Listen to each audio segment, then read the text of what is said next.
ذلك البيت الذي كان يوما يعج بالحياة ترك للأيام والسنين، جدرانه بدأ تتشقق، وأبوابه تهتر، وسوره يتآكل حجرا بعد حجر.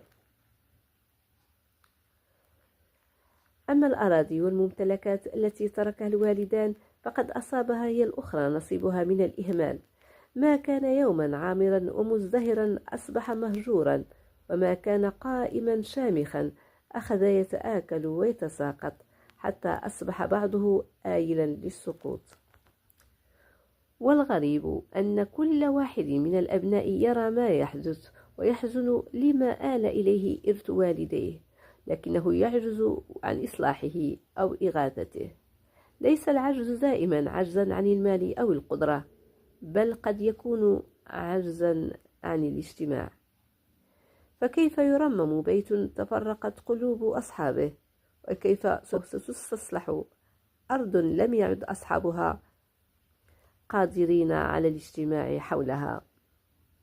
وكيف تنقذ ممتلكات أصبحت تنتظر من يتفق عليها، بينما الإخوة أنفسهم لم يعودوا يتفقون على شيء؟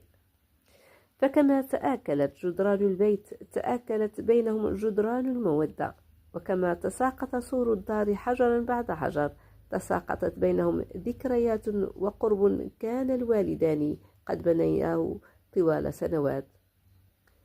ثم يبقى ذلك الميراث معلقا بينهم لم يقسم، ليس دائما لأنهم لا يريدون تقسيمه، وإنما لأن تقسيمه قد يكون إعلانا صامتا بأن آخر خيط يجمعهم قد انقطع. فبعض البيوت لا تسقط بسبب قدم جدرانها، وإنما تسقط حين لا يعود هناك قلب يهتم بها. وبعض العائلات لا تتفكك بسبب المسافات، وإنما حين يصبح كل واحد منهم مشغولا بحياته إلى الحد الذي ينسى فيه أن له إخوة كانوا يوما في حياته.